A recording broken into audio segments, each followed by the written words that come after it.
ಪಲ್ಲವಿ ಪಲ್ಲವಿ ಮಾವ ಕಾಫಿ ತಗೋಮ್ಮ. ಅಯ್ಯಯ್ಯೋ ಏನ್ ಮಾವ, ನೀವ್ಯಾಕ್ ತರಕ್ ಹೋದ್ರಿ? ನಾನೇ ಬರ್ತಿದ್ದೆ ಅಲ್ಲ. ನನಗೆ ಗೊತ್ತಮ್ಮ, ನಿನಗೇನು ಬೇಡ, ಒಬ್ಳೆ ಕೂತ್ಕೋಬೇಕು. ಹಾಗಾಗಿ ಕಾಫಿನೂ ಬೇಡ, ಏನು ಬೇಡ, ಒಬ್ಳೆ ಕೂದಿರ್ಬೇಕು ಅನ್ಸುತ್ತೆ ಅಲ್ಲ? ಅಯ್ಯೋ ಹಾಗೇನಿಲ್ಲ ಮಾವ, ಏನೋ ಒಂಥರ ಆಯಾಸ, ವಾತಾವರಣ ಸರಿ ಇಲ್ಲ ಅಲ್ವಾ? ಸರಿಮ್ಮ, ನಾನ್ ಬಂದಿದ್ದ ತಪ್ಪು. ನಿನ್ ಯೋಚನೆ ಮುಂದುವರಿಲ್ಲಮ್ಮ, ನಾನ್ ಬರ್ತೀನಿ.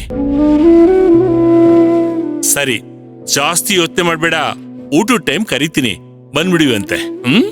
ಮಾವ, ನಾನ್ ನಿಮ್ಮನ್ನ ಅರ್ಥ ಮಾಡ್ಕೊಂಡಿದ್ದೀನಿ, ಹಾಗೆ ನೀವು ನನ್ನ ಅರ್ಥ ಮಾಡ್ಕೊಂಡಿದ್ದೀರಾ.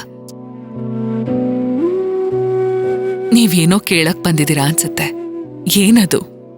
ಅದೇಮ್ಮ, ವಾತಾವರಣ ಸರಿಯಿಲ್ಲ ಅಂತ ಹೇಳಿದೆಯಲ್ಲ, ಈಗ ನಾನು ಏನು ಕೇಳೋದಿಲ್ಲ. ವಾತಾವರಣ ತಿಳಿಯಾಗ್ಲಿ. ಕೇಳ್ಬಾರ್ದು ಅಂತೇನಿಲ್ಲ ಮಾವ, ಮನೆ ಮಂದಿಗೆ ಹೇಳ್ದೆ ಬೇರೆ ಯಾರಿಗೆ ಹೇಳೋದು ಹೇಳಿ? ಗಣೇಶ ಹಬ್ಬ ಬರ್ತಿದ್ಯಲ್ಲ, ಅದ್ ಮುಗಿದ್ಮೇಲೆ ಹೇಳೋಣ ಅಂತ ಅನ್ಕೊಂಡೆ ಅಷ್ಟೆ. ಪ್ರತಿದಿನ ಹೊಸ ವಿಷಯಗಳು ಹುಟ್ಕೋತಾನೆ ಇರುತ್ತೆ, ಆದ್ರೆ ಹಬ್ಬದ ಬೆಳಕು ಮುಸ್ಕಾಗ್ಬಾರ್ದು ಅಂತ ಅನ್ಕೊಂಡೆ ಅಷ್ಟೇ ಮಾವ. ಏನ್ ವಿಷಯ ಪಲ್ಲವಿ? ಯಾವುದೋ ವಿಚಾರನ ಮನ್ಸಲ್ಲಿಟ್ಕೊಂಡು ಒಬ್ಬಳೆ ಯೋಚನೆ ಮಾಡ್ತಾ ಇದೀಯನಮ್ಮ?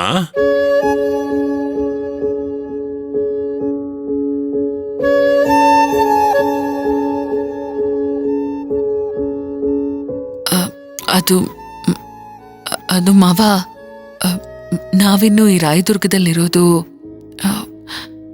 ಇನ್ನೊಂದೇ ವಾರ ಮಾವ.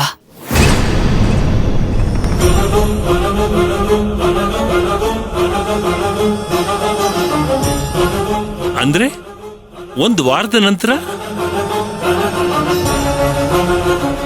ಚಿಕ್ಕಮಗಳೂರು ಮಾವ. ನನಗೆ ಟ್ರಾನ್ಸ್ಫರ್ ಆಗ್ತಾ ಇದೆ.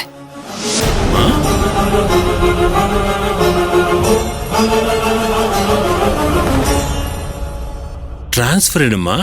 ಏನಮ್ಮ ಹೇಳ್ತಾ ಇದ್ಯಾ? ಇದ್ದಕ್ಕಿದ್ದಾಗೆ ಟ್ರಾನ್ಸ್ಫರ್ ಅನ್ಬಿಟ್ರೆ ಹೇಗಮ್ಮ? ನೀನ್ ರಾಯದುರ್ಗಕ್ಕೆ ಬಂದು 1 ವರ್ಷ ಕೂಡ ಆಗಿಲ್ಲ, ಅಷ್ಟರಲ್ಲಿ ಟ್ರಾನ್ಸ್ಫರ್ ಅಂದ್ರೆ ಹೇಗಮ್ಮ? ನೋಡು, ನೀನ್ ಒಪ್ಕೋಬಾರ್ದಾಗಿತ್ತು. ಸರ್ಕಾರಕ್ಕಾದ್ರೂ ತಲೆ ಬೇಡ್ವಾ? ಅನುಗೆ ಸ್ಕೂಲ್ ಚೇಂಜ್ ಮಾಡ್ಬೇಕು. ಏನಮ್ಮ ನಿಮ್ ಮೇಲ್ನವ್ರದ್ದು ಏನಮ್ಮ ತಲಾಟೆ?